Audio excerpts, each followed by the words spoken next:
Dans One Piece, qui n'a pas été satisfait quand Luffy a mis un coup de poing à ce dragon céleste? Quelqu'un d'irrespectueux, détestable, qui se fait détruire, voire humilier. Il était pourtant intouchable et c'est d'ailleurs pour ça que personne n'osait lever le petit doigt, mais Luffy l'a fait. Des personnages comme ça, on en voit dans tellement d'animes. Sauf que dans certains cas, ils vont apprendre qu'il faut des fois rester humble, parce que ça peut vraiment, mais vraiment mal se terminer pour eux. Vous l'avez compris, on va parler de personnages arrogants dans les animes qui se font humilier. Et je peux vous dire que c'est satisfaisant. La plus grande humiliation en public. Dans The Misfit of Demon King Academy, ou alors Mahoga Queen si vous connaissez comme ça, on a eu une humiliation mais vraiment grave. Et personnellement j'étais choqué, j'étais comme ça. Non mais c'est pas la bonne émotion là. Pour te remettre un peu dans le contexte, on suit l'aventure de Anos, un roi démon vraiment cheaté, le plus cheaté que tu peux trouver. Sauf qu'après de longues années de guerre et de conflits, Anos il va être fatigué. C'est pour ça qu'il va décider de se faire réincarner dans le même monde mais un moment de paix. 2000 ans plus tard il arrivera, il va décider de s'inscrire à une académie qui est là uniquement pour former des étudiants qui sont susceptibles de représenter la réincarnation du seigneur démon. Il va vouloir récupérer son titre, sauf que le problème c'est qu'il est de sang impur et en plus de ça, il y a l'air d'avoir quelque chose dans l'ombre qui va conspirer pour le trône. Sauf que dans cette histoire, il y a un personnage qui s'appelle Zepes. C'est un démon de sang noble et lui il aime bien s'en prendre aux plus faibles. En tout cas ceux qui pensent être plus faibles que lui. Pour vous dire à quel point ce mec là il va mériter ce qu'il va avoir, la première fois qu'il va rencontrer Anos, à la rentrée, il va se moquer de lui. Et pourquoi? Juste parce que Anos est venu avec sa famille. Sauf qu'heureusement un peu plus tard ils vont se retrouver tous les deux dans une arène et on aura là une humiliation sur la place publique. Il y avait des spectateurs, il y avait tout le monde. Personne ne pouvait échapper à son destin. Anos, pour refaire descendre un peu Zepes sur terre et pour l'éduquer, parce que là on parle d'éducation, il va se donner un handicap, il va pas bouger. Sauf que Zepes il peut rien faire. Anos il est beaucoup trop puissant. Si vous avez vu l'anime, vous savez, Anos va le tuer, puis le réanimer, puis le tuer, puis le réanimer, puis le tuer, puis le réanimer, puis le... Ouais, enfin je crois que t'as compris. Et ça jusqu'au moment où Zepes commence à craindre Anos. Et en plus si c'était pas tout, c'est un peu la cerise sur le gâteau, il va lui faire apprendre de bonnes valeurs parce que son frère va être vénère, il va venir sur le terrain et les deux vont vouloir s'entretuer. Du coup Anos va refaire la même chose avec les deux pour qu'ils se réconcilient. Non, c'est vraiment un chic type. Je pense que c'est l'une des plus grandes humiliations que j'ai vues de ma vie. D'ailleurs si tu veux voir cet anime, il touche pour genre action, comédie, fantasy, school life et pour thème démon, magie, réincarnation et transmigration, et il est dispo sur Crunchyroll. Ah oui d'ailleurs, mets-moi les plus grandes humiliations dans les animes en commentaire, ça pourrait m'aider pour la partie 2. Et le petit like si t'as aimé, ça fait plaisir. Il a eu ce qu'il méritait.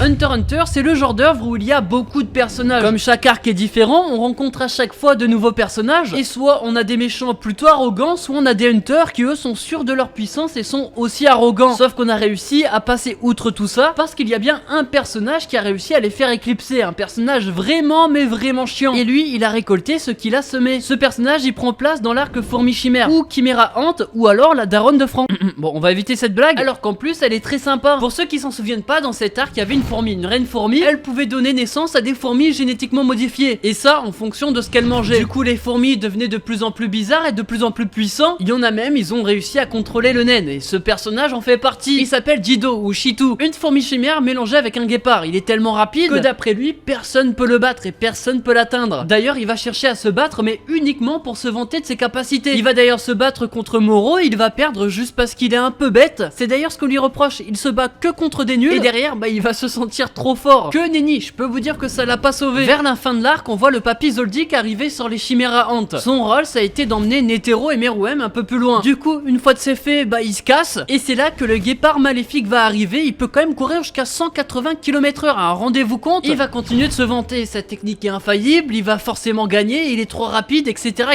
Et comme les Zoldyck sont pas du genre à s'attaquer à quelqu'un gratuitement, ils se disent, il se dit qu'il vaut mieux pour lui de partir parce que ça peut mal se terminer. Et bref, Shitu va continuer en boucle et lui il nous saoule vraiment. Le grand-père va lui dire pars ou fais gaffe derrière toi. Le gars était tellement arrogant qu'il est ni parti ni fait gaffe derrière lui et il est mort. Et ça d'un seul coup par le père de Killua. Et alors là, quel plaisir on a eu devant cet anime incroyable. Non, parce que je peux vous dire, ce personnage pour moi c'était un supplice. Et depuis, les Zoldyck sont mes personnages préférés tout simplement. Quand l'arrogance se retourne contre toi. Dans Jujutsu Kaisen, il y a quelque chose d'assez particulier. Déjà l'anime est incroyable, on va pas se mentir. La saison 2 se termine cette semaine et sûrement déjà terminé quand la vidéo sortira. Regardez-le, mais vous inquiétez pas, ici on va parler de la saison 1. Cette saison était plutôt une introduction à l'œuvre. On a commencé à voir des fléaux un peu plus puissants que d'habitude. Des classes S et même des classes SS. Non mais on va pas la faire à chaque fois cette blague. On y verra Mahito, un personnage très intéressant de classe S. Il va se battre contre Nanami. C'était incroyable, on va pas se mentir, mais on va surtout voir Jogo, qui lui est un fléau qui éprouve une haine incommensurable envers les humains. Pour lui, les fléaux sont des êtres supérieurs. À cause de ça, ça lui donne un excès de confiance. Il a un ego surdimensionné, après a raison, il est trop puissant, et en plus de ça il est colérique, ça veut dire qu'on lui dit un truc de travers, il commence à péter un câble. Et là vous commencez à comprendre. Généralement quand il y a des personnages comme ça avec un ego surdimensionné, surtout quand ils sont méchants, ils vont passer un mauvais quart d'heure, sauf qu'ils auraient pu passer un mauvais quart d'heure avec n'importe qui. Non, lui il a vraiment fallu qu'il croise la route de Satoru Gojo. Et le problème c'est que lui, on lui a dit que Gojo il était trop puissant pour tout le monde, sauf qu'il est tellement arrogant qu'il a décidé de se battre tout seul contre Gojo. Et là c'est vraiment particulier parce que Gojo est encore plus arrogant que lui. Jogo le fléau va se faire martyriser comme pas possible. Le gars c'est devenu un ballon pendant un five, il se fait malaxer dans tous les sens. Et là comme tout le reste, bien évidemment on peut clairement parler d'humiliation, parce qu'en plus de se faire malaxer comme pas possible, bah en fait Satoru va juste se foutre de sa gueule, alors que pour lui c'était un simple humain, donc impossible. Sauf qu'il l'a clairement fait redescendre sur terre. Et là façon de parler, parce qu'il va vraiment tomber sur terre premier degré plusieurs fois. Et franchement cette humiliation c'est trop une dinguerie. D'ailleurs si vous êtes fan de Jujutsu Kaisen, et je l'espère vu le classique que c'est, bah le trailer de la saison 3 est déjà sorti. Et lui il adaptera l'arc de la traque mortelle, mais on n'a pas encore de date. Elle va se faire détruire.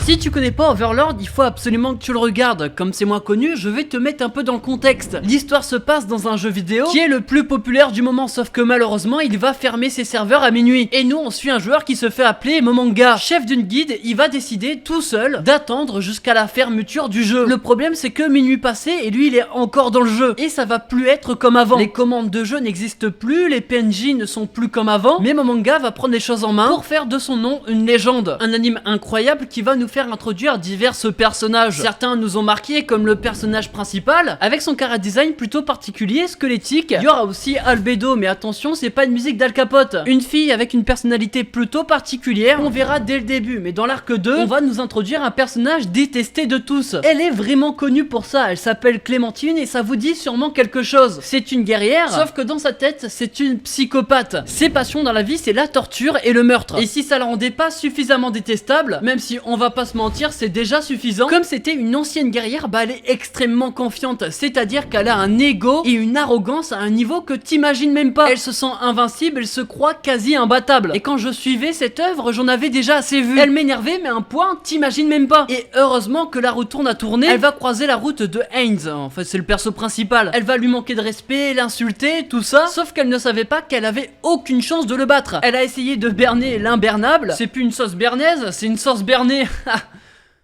Bon bref, et elle va mourir de la pire des façons. Elle sera bloquée dans les bras du perso principal et il va serrer de toutes ses forces. Elle finira par se faire écraser jusqu'à perdre connaissance et mourir, et ça tout en se faisant faire la morale. Le perso principal lui a revu son éducation juste avant la fin, sauf qu'il était trop tard pour elle, elle ne pourra jamais changer, et avec tout le sang qu'elle avait sur ses mains, c'est pas plus mal. Et la satisfaction devant ça, c'était incommensurable. La dernière fois que j'ai eu autant de plaisir, c'est quand j'ai eu la PS8 à Noël. Il a choqué le monde.